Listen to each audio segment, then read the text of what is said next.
I began subletting a rental house cabin for a couple months in 2023 when my dad and I were bucking heads and I needed to move out. The actual renter of the apartment was having his own personal issues causing him to leave the apartment, and I'll just refer to him as my landlord to make it easier. The cabin was an entire unit rental, and it was paid month to month, which was ideal for my temporarily shitty situation. It was 2 floors technically, a small kitchen, decent-sized living space, and 1 bedroom that you had to climb a little flight of stairs to get to, and there was a quirky hatch-type door that you'd have to open to get to the upstairs bedroom. I had already been there for a month. I paid for the second month's rent already by this point, so I was fully situated there. The cabin sat at the end of a dirt road with a few other similarly sized cabin-type houses. One was vacant as far as I knew because I never saw cars parked out front or lights on.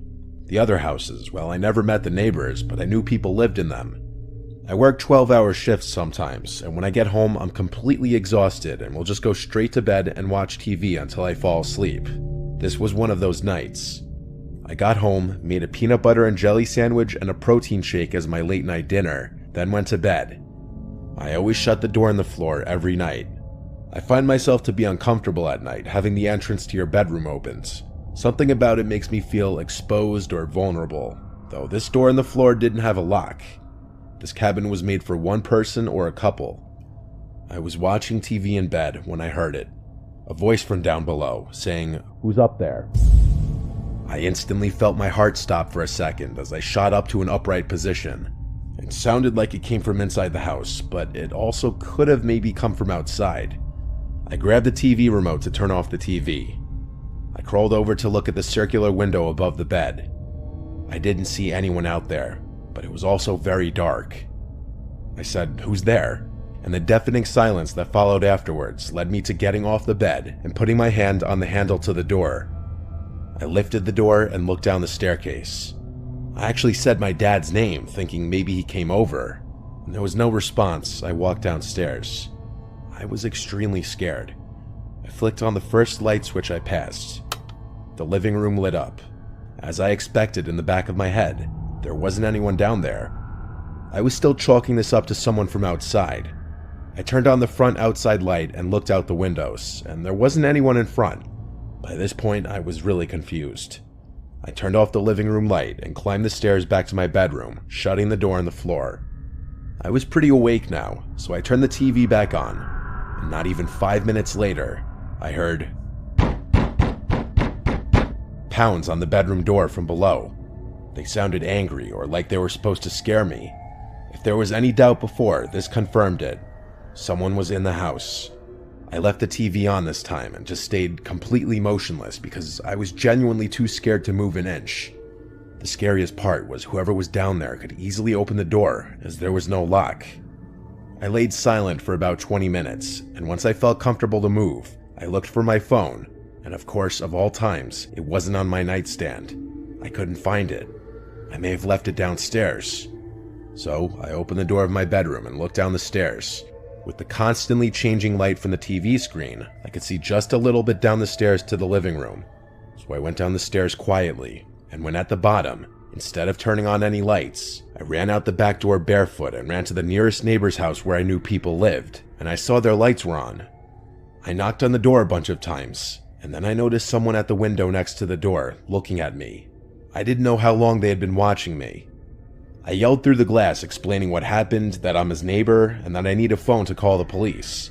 He definitely heard me, but he just stared at me. It was unsettling, and I started to back away from the door as I realized he wasn't even responding to me, just creepily watching me. I looked around the road and saw no other houses in the distance with their lights on. Momentarily, I had a thought. What if that guy had something to do with it? I went back to my rental through the back door, which was closed just like I left it. I went inside and locked it and turned on every light in the tiny house. I looked not only for an intruder, but my phone downstairs, and I finally found my phone in my car when I thought to look there. I was so tired earlier that I left it in the center console. I went back inside. The TV was still on up in the bedroom. I climbed the stairs, and when I got to the top, I saw someone sitting on my bed, staring at the TV. It was a man. I screamed, and he turned his head slowly to look at me, and and before I could see anything else, I ran back down the stairs and outside, and now with my phone called 911.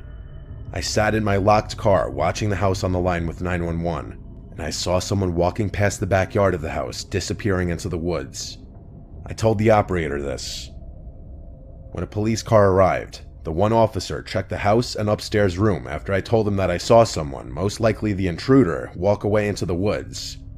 He asked if I had any other places to stay that night, and so I swallowed my pride and went back to my dad's house for the night after packing some of my important stuff. I returned to the house the next day and stayed another night, then collected the rest of my stuff. Luckily, the landlord agreed to giving me some of my money back.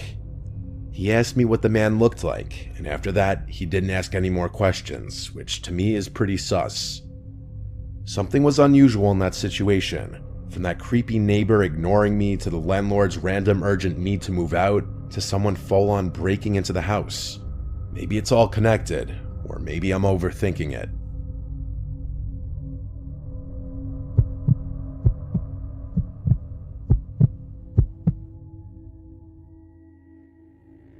It was a Tuesday night around 11 p.m. in 2013, and I was walking down a dimly lit street at night on my way home from work. My car had been in the shop, so I'd been forced to walk 3 miles home every day. The walk was barely an hour, so I was home before midnight. I live in a small town in southern Indiana, so after 10 there's rarely any cars on the road. The only vehicles you ever see are truckers heading to Indianapolis. I was about a mile into the walk when I turned on a dirt road. My house was off the beaten path, so I had to take all these dirt roads surrounded by forest to get there. As I was turning, I heard the sound of a motor in the distance, and it was getting closer very slowly. I saw about a quarter mile down the stretch of road I just turned off of a van moving very slowly, without its lights. At first, this didn't strike me as out of place due to the fact that the town I live in there is a pretty cheap car dealership that sells used cars and vans with broken parts, like broken headlights. So I just assumed this guy was one of their clients. I kept walking down the side road with the van still going slowly down the main road. About 5 seconds later, I jumped when I heard the sound of the van roar, and it sped up really fast, except now it had its lights on. I was startled, but not worried. This was until the van got closer to the turn for the side road. About 500 feet away from the turn, the van turned off its lights again and slowed down. Now I was officially creeped out. I didn't want to seem startled, so I just walked faster down the road. I kept turning back constantly to see if I was being followed. Then my suspicions became reality as I saw the van turn onto the dirt road. I was only about 500 feet from the van, so I started to walk a lot faster. I didn't want to look back, but I did just to be safe, and what I saw frightened every bone in my body. I saw the van there, stopped with both the passenger and driver's doors open. At this point, I ran for my life down the dirt road. I heard what I'm positive was a gunshot not far away, and I really thought this was how I was going to die. I made a quick turn into one of the surrounding forests and hid behind a big rock. I heard what sounded like a middle-aged man not far away say, "I think she went into the woods." And then, to my horror, what sounded like 3 young girls, with one of them responding, "Okay, sir, I'll see if we can find her." Now I wasn't fearing for my life. I was worrying I was going to be forced into whatever sick group this was. I was covering my mouth, trying not to make any sound, when I heard the man say, "Whoever finds her doesn't have to drink the blood tonight." A million thoughts ran through my head. Is this some sort of satanic cult? Are these girls kidnapped? Will I become one of them? I spent what felt like an eternity sitting behind a rock being scared of any sound that I could hear. Then, to my relief, I heard cop sirens nearby. I stayed there just to be safe. When I felt the courage to look from behind the rock, I saw red and blue lights right outside the forest. I ran out screaming for help, and the cops came to me and said, "Ma'am, do you know about this body?" I was confused and said, "What body?" Then I saw in front of the cop car the most gruesome thing I will ever see. It was what looked like a naked young woman, gutted, blood everywhere. There was no van in sight. I then explained everything to the cops. The car, the man, the girls who had to drink the blood. The cops said they'd look into it and were nice enough to drive me home. That night, when I couldn't sleep, I looked out my window to see the van, the same one from before, driving slowly without its lights on down my street. This time I was smart and wrote down the license plate. I called the cops immediately and told them what I saw and gave the license plate number. As expected, when the cops came, the van was long gone. But what they told me is what will horrify me to this day. The cops said we checked the license plate number. It's a plate registered in South Dakota. But the thing is, we checked with other precincts around the country, and they've gotten reports tonight that there was also a suspicious van with that license plate. One in Vermont, one in Nevada, one in Alaska, and one in Texas. They said we'll call you if we get any more information. The cops left, and I never got a call. I don't really believe in the paranormal, so my best guess is that it was some sort of cult that used fake license plates to do their sick things all across the country. But I guess I'll never know. I moved out of Indiana, and now I make sure when I see something suspicious, I bolt.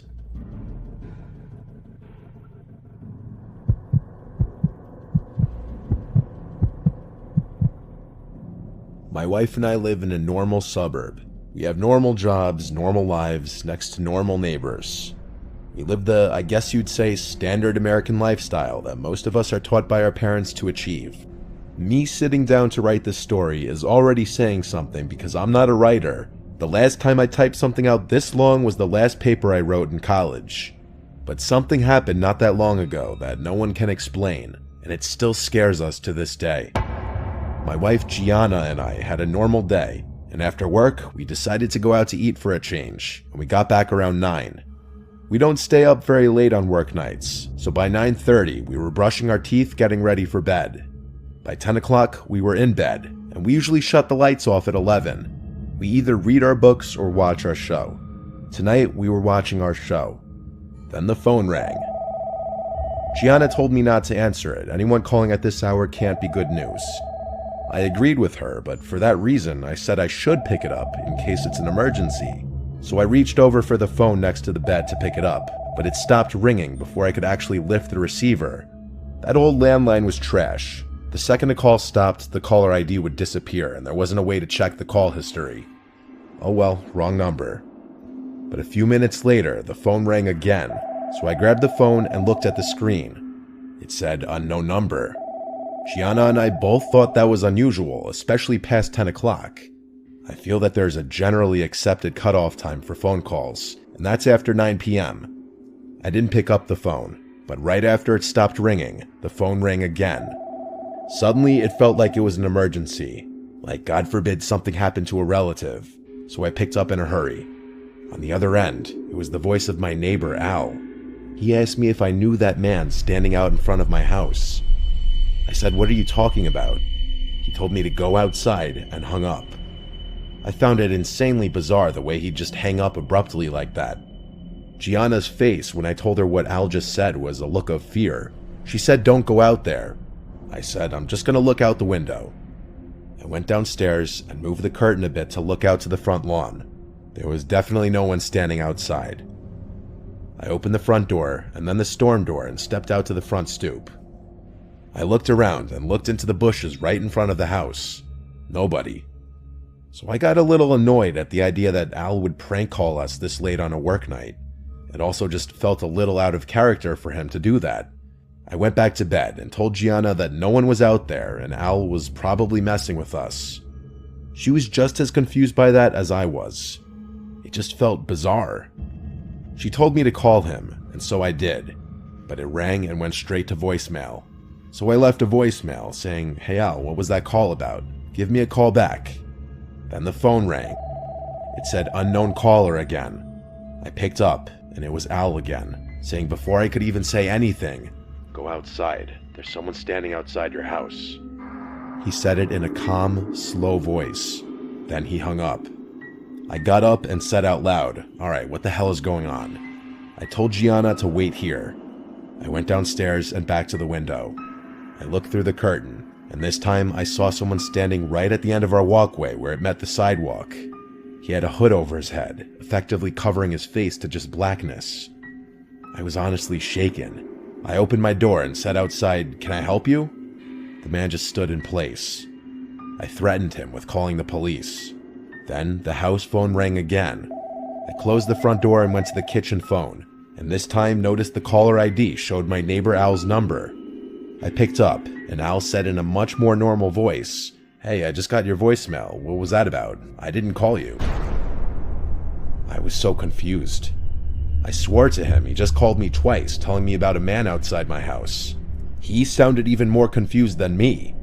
Then moments later, he said he doesn't see anyone outside my house. I went back out to look out the window, and that man who was standing outside my house was gone.